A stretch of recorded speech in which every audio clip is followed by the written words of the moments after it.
kamu bekerja di kantor notaris. Kamu punya akses ke stempel, kop surat, bahkan ke format akta resmi. Lalu seseorang datang dan berkata, "Tolong dong buatkan akta, gak perlu bilang ke bosmu ya."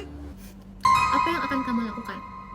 Terdakwa Rizka Viviani memilih untuk melakukannya. Dan hari ini kita akan membedah kasusnya dari sudut pandang hukum pidana. Mulai dari kronologi, unsur-unsur tindak pidana, pemalsuan, hingga keunikan terhadap putusan hakim yang telah berkekuatan hukum.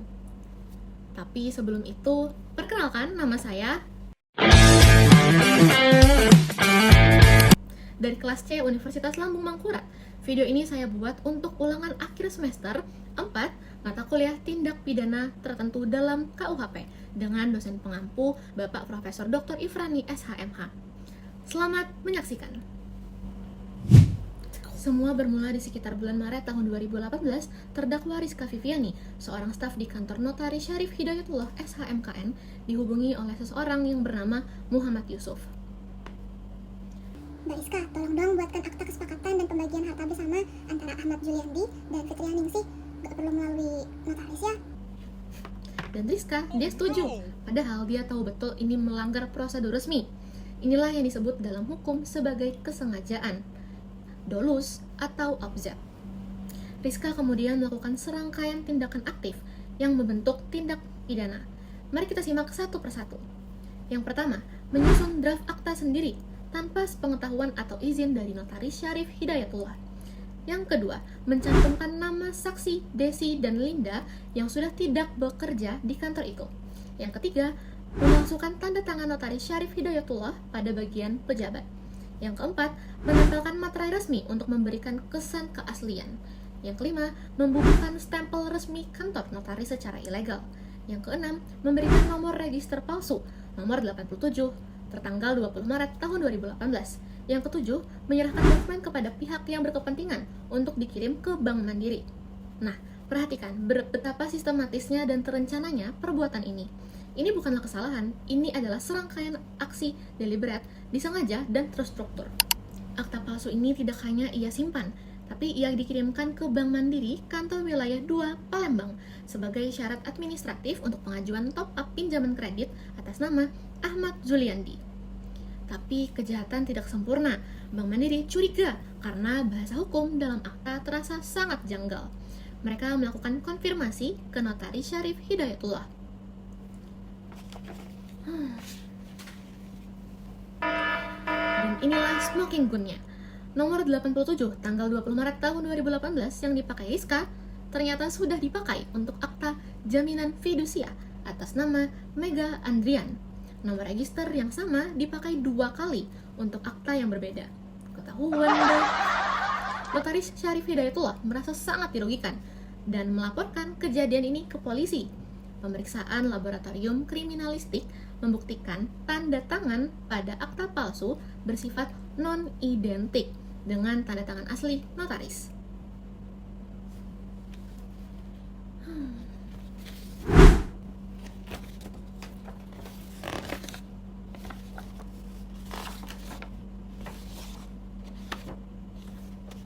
Sekarang kita masuk ke ruang sidang. Ada 3 dokumen kunci yang perlu kita pahami: dakwaan, tuntutan, dan putusan. Ini adalah fakta hukum resmi yang tercatat. Yang pertama, surat dakwaan ke-1, pasal 264 ayat 1, Junto pasal 55 ayat 1 ke-1 KUHP, pemalsuan akta otentik secara bersama-sama dengan ancaman pidana penjara paling lama 8 tahun. Yang kedua, pasal 263 ayat 1, Junto pasal 55 ayat 1 ke-1 KUHP, pemalsuan surat secara bersama-sama dengan ancaman pidana penjara paling lama 6 tahun. Yang ketiga, pasal 264 ayat 1 KUHP, pemalsuan akta otentik, tanggung jawab pidana individual terdakwa. Mengapa 3 dakwaan? Jaksa menggunakan dakwaan kumulatif alternatif untuk memberikan pilihan kepada hakim. Jika dakwaan utama tidak terbukti sempurna, hakim masih bisa menggunakan dakwaan subsidiar. Nah, ini adalah strategi yang sangat cermat. Yang kedua, tuntutan jaksa penuntut umum. JPU menuntut berdasarkan dakwaan ke-1, pasal 264 ayat 1, Junto pasal 55 KUHP, pemalsuan akta otentik secara bersama-sama. Tuntutan pidana adalah 3 tahun penjara dengan perintah langsung ditahan. Yang ketiga, putusan 3 tingkat peradilan. Ada 3 tingkat, yaitu pertama di Pengadilan Negeri Palembang. Terdakwa dinyatakan bersalah, tapi terdakwa ajukan banding. Yang kedua adalah banding di Pengadilan Tinggi Palembang. Di sini menguatkan putusan dari Pengadilan Negeri Palembang. Yang ketiga, kasasi di Mahkamah Agung. Di sini menolak permohonan kasasi terdakwa. Putusan sudah ingkrah atau tetap berkekuatan hukum yang tetap. Artinya tidak ada lagi upaya hukum yang tersedia bagi terdakwa. Seluruh majelis hakim di 3 tingkat peradilan konsisten menyatakan Rizka bersalah. Ini adalah analisis hukum kita. Pasal 264 ayat 1 KUHP mengancam barang siapa membuat surat palsu atau memalsukan surat yang dapat menimbulkan sesuatu hak, perikatan, atau pembebasan hutang, atau yang diperuntukkan sebagai bukti daripada sesuatu hal, dengan maksud untuk memakai atau menyuruh orang lain memakai surat tersebut, seolah-olah isinya benar dan tidak dipalsu. Terkhusus untuk akta otentik, digunakan pasal 264. Nah, sekarang kita cocokkan setiap unsur dengan fakta kasusnya. Unsur yang pertama, barang siapa. Pernyataan yang pertama adalah siapa yang melakukan. Barang siapa berarti subjek hukum kan, manusia yang cakap bertindak. Nah, Rizka Viviani adalah manusia dewasa, sehat jasmani dan rohani, cakap hukum, dan unsur ini terpenuhi. Unsur yang kedua, membuat surat palsu atau memalsukan surat.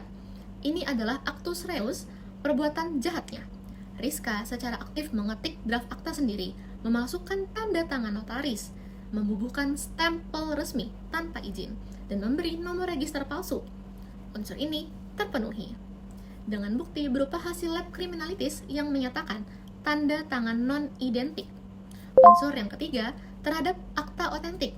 Ini yang membedakan pasal 263 dengan pasal 264. Khususnya, pada pasal 264, surat-surat yang bersifat otentik. Akta notaris adalah akta otentik, sebagaimana dimaksud pasal 180-68 KUH Perdata, dibuat oleh pejabat umum yang berwenang. Rizka memasukkan akta yang menggunakan format, kop, stempel, dan mencatut nama kantor notaris Syarif Hidayatullah. Unsur ini terpenuhi. Unsur yang keempat, maksud untuk menggunakan atau mens rea. Nah, disinilah kesengajaan terbukti. Akta palsu tidak disimpan, melainkan dikirimkan ke Bank Mandiri sebagai syarat top up kredit. Ada tujuan konkret, ini yang disebut object als opmerk. Kesengajaan sebagai maksud atau tujuan. Unsur ini terpenuhi dengan terbukti dari penggunaan aktual dokumen ke Bank Mandiri. Unsur yang kelima, penyertaan pasal 55 ayat 1 ke 1 KUHP. Terakhir, mengapa ada penambahan JOL pasal 55? Karena Muhammad Yusuf yang meminta, mengkoordinasikan, dan memerintahkan pembuatan akta palsu ini. Pasal 55 mengatur penyertaan turut serta melakukan tindak pidana. Nah, Muhammad Yusuf ini masih berstatus DPO, daftar pencarian orang. Artinya proses hukumnya belum selesai. Unsur pernyataan ini adalah terpenuhi dari koordinasi yang terbukti di persidangan. Sebelum penutup, ada 2 keunikan kasus ini yang jarang ditemukan dalam kasus pemalsuan yang lain, dan ini membuat kasus ini sangat menarik untuk dipelajari. Keunikan yang pertama, collision of numbers, nomor register tumpang tindih. Nah, Rizka menggunakan nomor akta 87 tertanggal 20 Maret tahun 2018 untuk akta palsunya. Tapi, nomor yang sama pada tanggal yang sama sudah digunakan untuk akta jaminan fidusia atas nama Mega Andrian. Ini ibarat menggunakan nomor KTP orang, yang lain pasti ketahuan saat dicek. Inilah yang disebut dengan administrative collision. Tabrakan data administrasi, dan ironisnya, justru inilah yang membuktikan kedok keseluruhan kejahatan.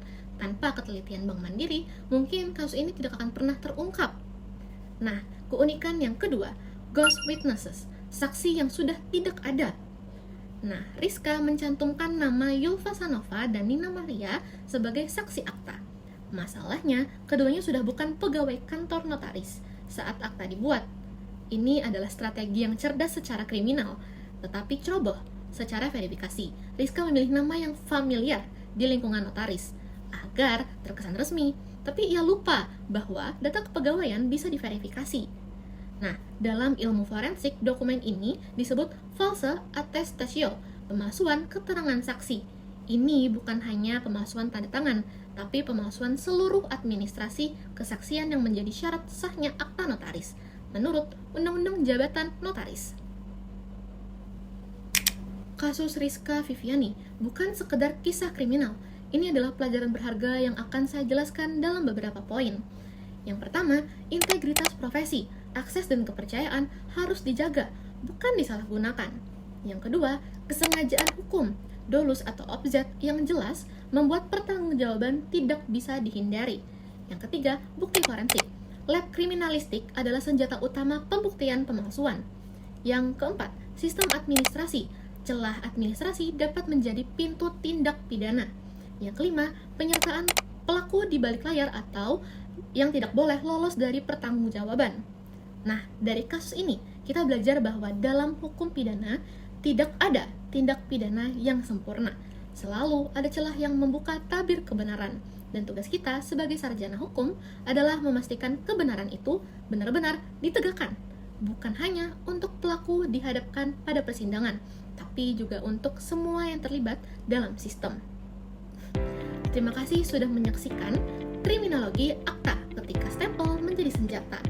Sampai jumpa di kasus berikutnya. Dadah!